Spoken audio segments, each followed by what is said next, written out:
Hello, what up guys, how you doing? It is Lasty here. Welcome today to a new episode of the FIFA 21 Ultimate Team Road to Glory, episode number 215, if I am correct. Happy Monday to you. Hope you're all having a nice day. It's the start of the week. It can only sort of, I know people typically don't like Mondays. I love Mondays. That might just be because I sometimes give myself a day off on a Monday, because I can, but for those of you that are going to school, going to work, have already been to school, been to work, whatever it is, just one step closer to the weekend every single day this week. It's brilliant. Do me a huge favour, at the start of the episode, smash the thumbs up. 4,000 likes is your target. Come on, show that support. Thank you so much. And subscribe to the channel, click the little notification bell, all of that stuff. You guys know the drill by now. So if you missed yesterday's episode, I'll catch you up right now. We are using this team in the weekend league. We are 7-3, I believe, after losing the last two games we played. So we started really well, 7-1. The one game we lost was a huge bottle job from me. I just hit my microphone. Sorry about that. But yeah, so like I was on a roll. And then I lost two games at the end of the last episode. Thought I would stop there. And this is a new day, a new session. And do you see that team that I just came up against? All of like the silver stars, like the Brazilians, and then he did have Payet. He also brought on Neres and had a couple of other, I can't remember, but all of the players that he had, I would expect to be able to beat, and that just was not the case. What I would say this guy is someone that has got bored of Ultimate Team on his stacked account and had started a new one and grinded out some objective players and is growing his team for TOTS and stuff. Is exactly what I would say this guy is, because he was way, way better than me. I know I normally tell you guys, yeah, there's going to be a couple of games where your opponent's just going to have a better team than you and they're going to outclass you and you're going to, lose by like 5 goals. and that does happen every week. But, I mean, you can't really argue that this guy's team was better than mine, can I? So, I was 5-1 down at half-time. Decided to stick around just in case I could bring it back. Maybe the players that it got might tire easier if they're, like, lower rated and stuff. And in all honesty, like, the second half was probably mine. I got a goal back with Kent, and then right at the end, I'm on, like, ultra attacking at this point. He pushes forward and gets the 6th goal. So I would 6-2 be me right now. But GG's nonetheless. I literally sent him a message and said GG. And I think he came back just saying GG, bro. So I deserve to lose that one. No doubt about it. But it is what it is. So we move on into the next one. That's 3 losses in a row, technically. And we come up against like Eto. I can't remember who else was in the squad, if I'm honest. Bergkamp. Moments Bergkamp. What a tricky player to deal with. The Dutchman. Yeah, I mean, you don't come up against him very often. You don't come up against many of the icon moments very often. However, I imagine from next weekend we'll be coming up against King Kenny, Del Piero, and Essien quite a lot, since as the SBCs for those guys were released last night. I'm not exactly sure on the prices of them, but if they are out during TOTS, which I think they are, I mean, people are going to grind those out, no problem, because they'll have TOTS red picks and TOTS at their disposal. This is that time of the game where in a couple of weeks, and, if you think about some of the SBCs we've had, lovely goal, by the way. I know I'm 3-0 down, but what a goal. If you think about the SBCs we've had where the market goes up and like 84 rated teams cost too much and we think that's really expensive, they're going to be the squads which instead of being an 84 rated team, it's probably going to be at least an 86 rated team going forwards, because EA know that they're giving us higher rated stuff in the packs every single week with Team of the Season. And normally Team of the Season lasts for a whole bunch of weeks. And actually, like in terms of rewards, don't we pretty much get everything for the rest of the game now? If we play the weekend league every week, you pretty much get TOTS rewards every week. So this is hopefully going to be the final weekend league where things are absolutely worthless, because yes, we'll get an extra red pick in this episode, and then next week we'll get some dodgy reds because it'll be the last team of the week before TOTS. And then hopefully after that we'll get like community TOTS reds the next week, Do they guarantee that? I think they do. I'm pretty sure that's how it worked last year. And then the week after that, they normally go Prem Tots or whatever it may be. We should start getting the really good stuff coming in. And that's when I start to absolutely love Rewards Day. Not for the packs, but for the red picks. And I genuinely, I think that's the best time of year. Looking forward to it. And I genuinely think that, well, I hope anyway. I hope that a lot of the masses, like some of the casuals, will fall back into the weekend league to play for those red picks. And that might mean someone like me that has carried on with it week on week, even though I'm struggling now and going like 14-8, 14-10 every week, something like that. At least, hopefully, I'll be a little bit better than those guys. But don't get me wrong, I expect the weekend league to still be pretty sweaty. If it's anything like the last couple of years, everyone's team becomes like outstanding every single game, and we expect that. It kind of already is anyway, especially on next gen.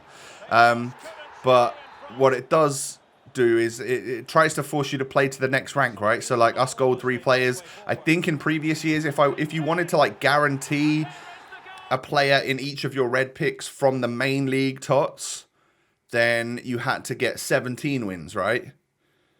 Gee, I don't even know if I've got the skill to do that this year. We shall see. We shall see. But yeah, things just have gone completely downhill in this weekend league, considering I was 7-1. You'll see tomorrow what we end up with, because that will still be tomorrow's content. And also this week, when it comes to rewards, I think what we'll do is I'll do a rewards vid, but I'll just do it based on the red picks, and then we'll have a little play around in the clubs or change the team or whatever it may be. And I'll save the packs. I'll save the actual like gold packs or whatever for Friday night, which will be team of the season. So hopefully, you know, if we get community tots or whatever, and we save some rewards, maybe we'll be able to pack a couple of blues, or a blue, our first blue. That would be lovely, wouldn't it? So yeah, obviously you see the card design on the splash screen on console, and I always am. I actually love the TOTS design. I always do. I just love that blue and gold. It just means it's a fun time of year. So bring it on.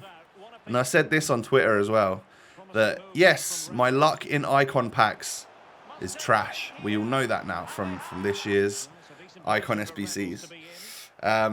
However, my luck during promos in regular packs seems to be crazy. Normally during player picks, but it does seem to be pretty good. So hopefully, with TOTS being a promo, we might hopefully pack some good TOTS players. That'll be the goal anyway. If we cast our memories back, cast our minds back to last year, there was the best player in community TOTS was a centre-back, Joe Gomez, right? Like a million coin TOTS player. That's who I packed in my guaranteed community TOTS player SBC. And that really helped us with the defence, obviously, for the rest of the year.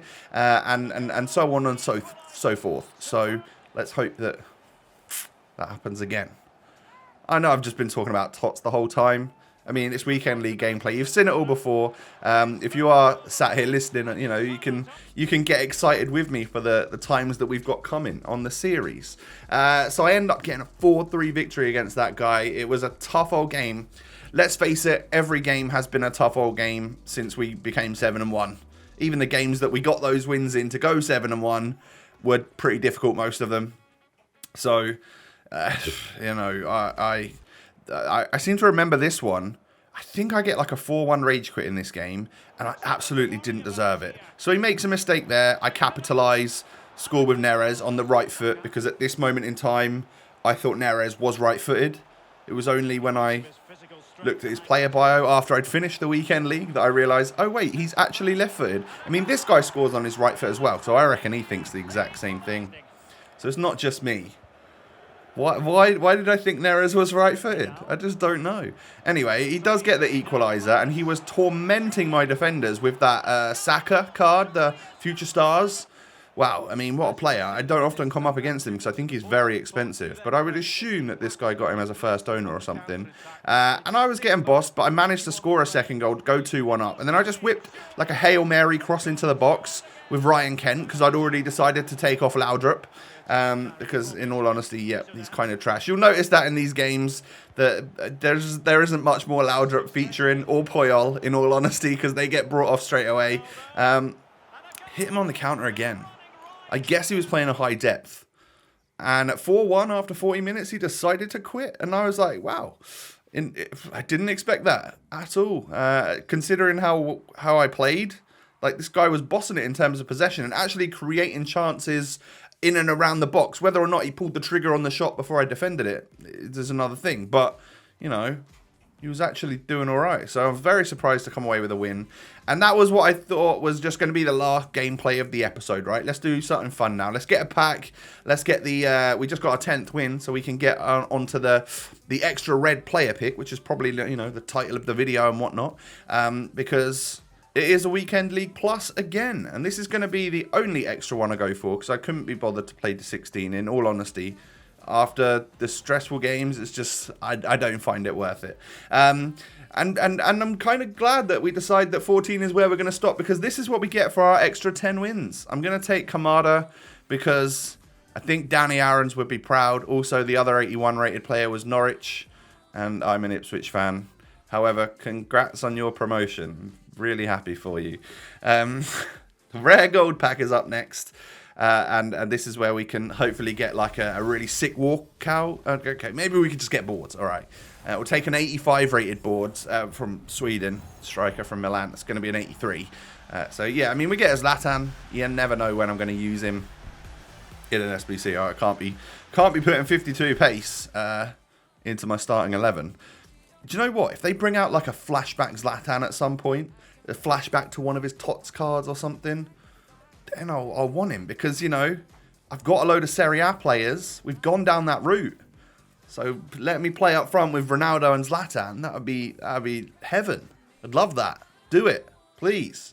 So yeah, gameplay done. We got the extra red pick. Unfortunately, that was a huge L as well. No Pogba for us or ASM. That would have been the dream, wouldn't it? And in terms of player bios, I mean, it is what it is. You can see that, like, even Vass he's not doing a whole bunch. 22 goals, 17 assists in 24 games for Neres. And that's when I think he's right-footed. It's crazy. 2 goals, 6 assists for Laudrup. He's trash, unfortunately. I just thought maybe he'd be kind of usable, but in all honesty, he really hindered me when he was on the pitch. And then Ronaldo with just about the most ridiculous goal and assist ratio per game I've ever had on any card ever, and it's just ridiculous. It makes it look like I play nothing but squad battles, and that just simply isn't the case. I think lately, if I've ever played squad battles, it's been with a silver team, just because I'm doing like killing 2 birds with 1 stone to get certain objectives done and get extra free packs and stuff. That's what I'll probably do.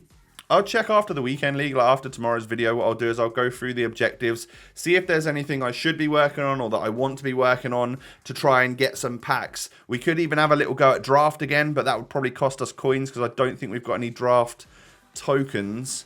How many coins have I got? Oh, I literally got 15,064 coins right now. So a draft would clear me out. But what I think is, because I'm not so happy with Vass and Laudrup, the Danes just haven't quite done it. I was hoping for a little bit better from Vass. He started off all right, but then I think he's a little bit of a letdown in the midfield. And then Laudrup obviously just isn't great. Those two become fodder in the club now. So if there is a really, really good SBC in the future, hey, you know, our club now has an 88 rated piece of fodder, a 91 rated piece of fodder, which is brilliant. So, you know, we've started to build up the reserves on fodder again.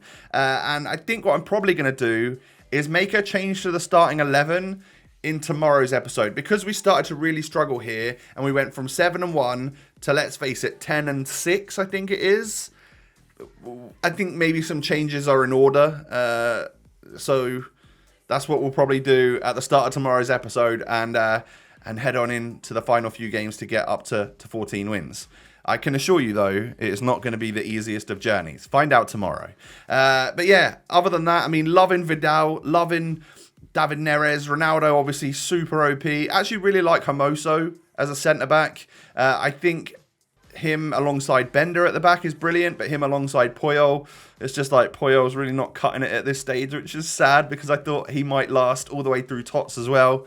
He's just not quick enough, is he, compared to the stats of these attackers and stuff, man. It's nuts. And I don't play drop back one depth, so of course that means that I can't just have Puyol sat back all the time where pace wouldn't matter. Have a great day, everyone. That's going to be the end of the episode for today. If you could do me the favour of smashing a thumbs up, that'd be brilliant. 4,000 likes is your target. Go ahead and show that support. Thank you so much. And of course, subscribe to the channel if you're new. Cheers for doing that. Why not come and follow me on Twitter and Instagram? The links are down below. I'm going to get on with editing tomorrow's video for you, and I'll get commentating that as well in a little bit. So, have a great day. Take it easy. Stay safe. Stay healthy. Enjoy the nice weather, if it is nice. I hope so. Anyway, you know, it's the start of the week. Let's go out blue skies and a dream. Anyway, I'll catch you tomorrow for another episode. Peace.